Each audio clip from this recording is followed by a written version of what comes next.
नमस्कार, स्वागत है आपका हमारे YouTube channel path for education में। आज हम देखने जा रहे हैं DLED प्रथम वर्ष के अंतर्गत विद्यालय संस्कृति परिवर्तन एवं शिक्षक विकास के कुछ प्रश्नों को। तो चलिए हम पहले प्रश्न को देखते हैं। प्रश्न है, विद्यालय के प्रबंधन में नियोजन से क्या तात्पर्य? सबसे पहले हम नियोजन का अर्थ समझ लेते हैं। नियोजन का अर्थ होता है किसी भी काम को करने से पहले उस काम के लिए जो हम तैयारियां करते हैं वही नियोजन कहलाता है। जैसा कि हम खाना बनाने का उदाहरण लेते हैं। खाना बनाने से पहले हमें किन किन सामग्रियों की ज़रूरत है, जैसे आटा, चावल, दाल इत्यादि सभी चीज़ों का समुचित ध्यान रखना पड़ता है। उन चीज़ों के बिना जो है वो काम अधूरा रह जाएगा। कोई भी एक चीज़ अगर समय से उपलब्ध नहीं रहेगा तो उसमें समस्याएं आ सकती है। ठीक उसी प्रकार विद्यालय के नए शैक्षिक सत्र शुरू होने से पहले प्रधानाध्यापक की यह जिम्मेदारी होती है कि विद्यालय में जितने भी शिक्षक सहायक सामग्रियां हैं, फर्नीचर है, पुस्तकालय में पुस्तक है, सब चीज़ों की उपलब्धता को सही से ध्यान रखा जाए। तो देखते हैं, यहाँ पे दिया गया है प्रश्न में, विद्यालय के प्रबंधन में नियोजन से क्या तात्पर्य? विद्यालय की संरचना में प्रधानाध्यापक की अहम भूमिका होती है। विद्यालय की जो संरचना होती है उसमें प्रधानाध्यापक की सबसे महत्वपूर्ण भूमिका होती है, क्योंकि प्रधानाध्यापक ही विद्यालय का प्रमुख होते हैं। प्रत्येक शैक्षिक संस्था के प्रधानाध्यापक का प्रमुख दायित्व नियोजन करना है। जितने भी शैक्षिक संस्था हैं जो शिक्षा प्रदान करते हैं उनमें प्रधानाध्यापकों का ये दायित्व होता है कि वो नियोजन करें, यानी कि शैक्षिक सत्र शुरू होने से पहले सभी चीज़ों का समुचित व्यवस्था करें। उसे अपने कर्तव्य एवं दायित्वों को वर्ष भर के लिए नियोजित करना पड़ता है। उन्हें जो है अपने कामों को पूरे साल के लिए नियोजित करना पड़ता है, यानी इस प्रकार से कार्य करना पड़ता है ताकि वो काम पूरे साल के लिए एक रोड मैप तैयार कर सकें। जैसे विद्यालय सत्र शुरू होने से पहले बच्चों के नामांकन के संबंध में निर्णय लेना, यानी कि कितने बच्चों का नामांकन करना है, किस क्लास में कितने बच्चे रहेंगे, इन सभी चीज़ों के बारे में निर्णय लेना। साथ ही उन समितियों का निर्माण करना जिन्हें यह कार्य सौंपना है कि किस कक्षा में कितने छात्रों को प्रवेश देना है। कुछ ऐसी समितियां बनाई जाती है प्रधानाध्यापक के द्वारा जो ये तय करती है कि किस क्लास में कितने छात्रों का नामांकन किया जाएगा, एडमिशन किया जाएगा। सत्र के शुरू होने से पहले प्रधानाचार्य की यह भी दायित्व होता है कि वह भी यह भी देखे कि फर्नीचर, अन्य साज सज्जा, पुस्तकालय में पुस्तकों की उपलब्धता है या नहीं। यानी कि शैक्षिक सत्र शुरू होने से पहले प्रधानाध्यापक यह भी देखे कि विद्यालय में फर्नीचर की सही व्यवस्था है कि नहीं, यानी कि कुर्सी जो है, बेंच, डेस्क, ये सब सही से है या नहीं। अन्य साज सज्जा यानी कि विद्यालय की सजावट कैसी है। पुस्तकालय जो है उसमें पुस्तकों की उपलब्धता है या नहीं, यानी पुस्तकालय में पुस्तक मौजूद है या नहीं है। यदि नहीं है तो उसके लिए व्यवस्था करें। अगर ये चीज़ें नहीं है तो उनका व्यवस्था करना चाहिए प्रधानाध्यापक को। फर्नीचर इत्यादि की मरम्मत पर ध्यान देना, आवश्यक रजिस्टरों तथा फाइलों आदि की व्यवस्था करना ही विद्यालय के प्रबंधन में नियोजन कहलाता है। अगर कोई बेंच टूट गया है तो उससे मरम्मत करवाया जाना चाहिए। अगर रजिस्टर या फाइल में कुछ कमियां हैं तो उससे सुधार किया जाना चाहिए।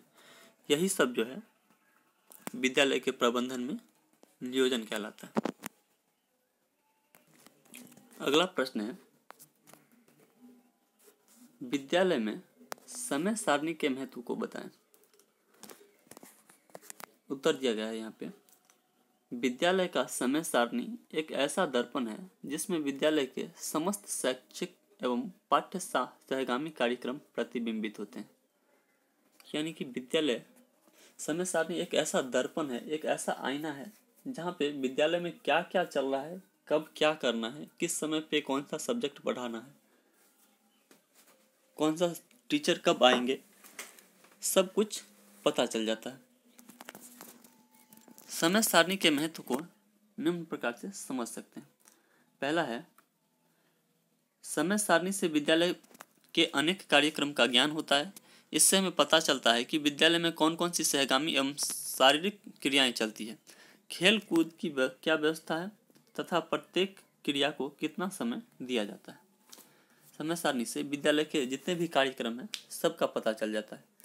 यानी कि कौन कौन सा सब्जेक्ट पढ़ाया जाता है, सहगामी क्रियाएं यानी कौन सा सब्जेक्ट पढ़ाया जाता है, साथ में शारीरिक क्रियाएं यानी खेल कूद की क्या व्यवस्था है, सब कुछ का पता चलता है। और साथ में यह भी पता चलता है कि पढ़ाई में कितना समय दिया जाता है, खेल कूद में कितना समय दिया जाता है, इन सभी चीज़ों का पता चलता है। यहाँ पे दूसरा पॉइंट दिया गया है, समय सारणी के द्वारा विद्यालय के सभी भौतिक एवं मानवीय साधनों का अधिकतम उपयोग किया जा सकता है। समय सारणी के द्वारा जो है समय का सही सदुपयोग किया जा सकता है। यानी कि अगर हमें ये पता रहेगा कि हमें कब क्या करना है तो हम अपने समय का जो है सही उपयोग कर पाएंगे। समय सारणी के द्वारा सभी कार्य नियमित समय पर कराए जाते हैं। मैंने अभी बताया कि समय सारणी के द्वारा जो है पहले से पता रहता है कि हमें कब कौन सा कार्य करना है। इससे जो है समय का सही उपयोग हो पाता है। प्रधान अध्यापक, शिक्षक तथा सभी छात्र जानते हैं कि उन्हें कब कौन सा कार्य करना है। इससे विद्यालय के कार्यों में नियमितता आती है, अस्त व्यस्तता समाप्त हो जाती है। यानी जितने भी विद्यालय में लोग मौजूद होते हैं, यानी चाहे वो प्रधान अध्यापक हो, शिक्षक हो, छात्र हो, सभी को पता होता है कि हमें कब कौन सा कार्य करना है। इससे विद्यालय के कार्यों में जो है रेगुलरिटी आती है, नियमितता आती है और अस्त व्यस्तता समाप्त हो जाती है। अब हम तीसरे पॉइंट को देखते हैं। तीसरे पॉइंट में दिया गया है, समय सारणी होने से कोई भी क्रिया ज़्यादा देर तक नहीं होती।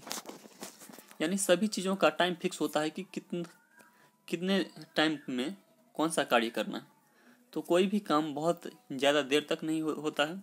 इससे उबन तथा थकान से छुटकारा मिलती है।